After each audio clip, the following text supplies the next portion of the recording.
D'abord, qu'est-ce que vous pensez de cette synthèse féminine? Par exemple, nous avons des femmes laides qui sont belles, et nous avons des femmes belles qui ne sont pas jolies. Cool, et bah ouais, tant mieux, mais tant mieux, ça marche bien ta radio. Les jeunes femmes sont plus tristes que les hommes jeunes actuellement.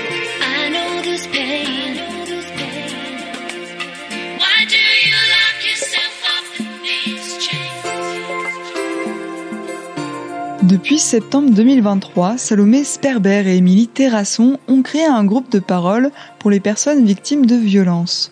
Ces groupes de parole sont proposés aux femmes et aux hommes sur des temps différents et se déroulent à Passy. Les groupes de parole sont nés d'un constat que j'ai pu faire en fait dans mon cadre professionnel. Salomé Sperber, psychocriminologue. À savoir le fait qu'il n'y avait pas vraiment de dispositif qui était proposé en Haute-Vallée de l'Arve pour les personnes qui étaient victimes de violences sexistes et sexuelles.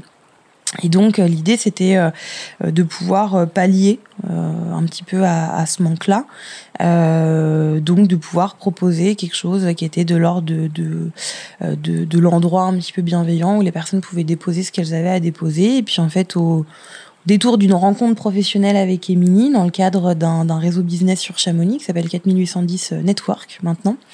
Et en fait, on a matché toutes les deux sur cette volonté de pouvoir justement proposer quelque chose d'inclusif, quelque chose de gratuit et quelque chose à destination des personnes victimes d'infractions.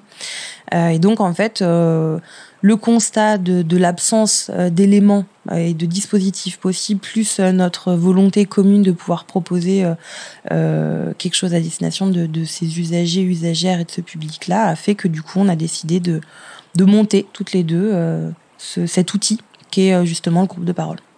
Concrètement, comment se déroulent ces groupes de parole ? Émilie Terrasson, coach intuitive et scolaire, nous en dit plus. Ce sont des temps de parole pour permettre déjà de libérer, de mettre des mots sur ce qui s'est passé, sur ses ressentis aussi principalement, et de pouvoir échanger les uns avec les autres sur différents thèmes. Soit le thème est impulsé spontanément par le groupe, soit nous on est là aussi pour pouvoir aider à libérer la parole. Donc on est là pour pouvoir poser un thème s'il y a besoin. Voilà, ce sont des temps qui se déroulent une fois par mois, avec une session femme et une session homme. C'est bien distinct avec un lieu femme, un lieu homme, pour justement que les personnes qui viennent à nous se sentent protégées, en sécurité et dans un petit cocon pour qu'elles puissent bien s'exprimer. On prévoit aussi un petit temps de collation pour rendre aussi ce moment-là plus convivial entre guillemets, en tout cas voilà, qui soit plus sympa à vivre.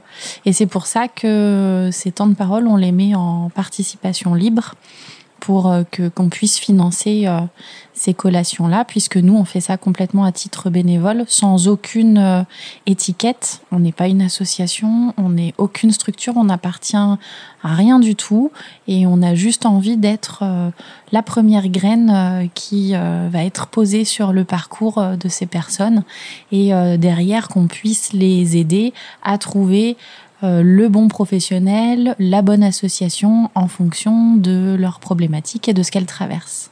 Les groupes, en tout cas, ont été pensés pour vraiment avoir un espace dédié aux personnes qui sont concernées plus directement, pour qu'elles puissent aussi, comme m'a dit Émilie, libérer leur parole, en sachant que le groupe est déjà un outil en tant que tel. C'est pas un temps... C'est pas une thérapie en tant que telle. Par contre, ça se substitue pas à un temps thérapeutique en tant que tel. C'est une première approche de l'aspect thérapeutique, mais c'est pas une thérapie en tant que telle. Et donc, c'est aussi pour pouvoir avoir de l'info plus directe pour les personnes victimes. Les groupes de parole sont limités entre 8 et 10 personnes maximum pour garantir des temps d'échange de qualité. Ces groupes sont aussi l'occasion d'orienter les personnes victimes vers des aides dédiées. En fait, l'idée, c'est d'orienter vers les associations du territoire au Savoyard, pour le coup. Donc, en matière de violences faites aux femmes, ça va être Espace Femmes, principalement, qui va avoir une permanence mensuelle aussi, il me semble. Ouais, c'est ça, c'est les derniers lundis du mois, je crois, sur Salanches, elles ont des permanences. La Vive des Savoies, qui est l'association aussi référente pour la prise en charge des victimes d'infractions pénales, donc toute infraction confondue. Et puis, vers d'autres associations, éventuellement, qui existent, mais qui sont pas vraiment locales au sens Pays du Mont-Blanc, type Women Safe and Children, Children sur le Chablais, Ostara sur Annecy, la Soro aussi sur Annecy. Il peut y avoir le planning familial aussi qui est principalement basé sur le Genevois. Pharos 74 aussi, qui est une association spécialisée sur la prise en charge des hommes.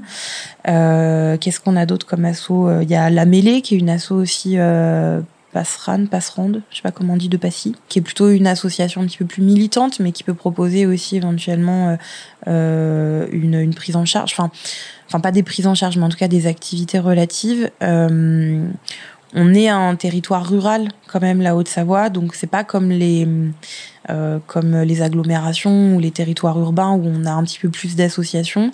En Haute-Savoie, on a des grosses associations qui couvrent le territoire.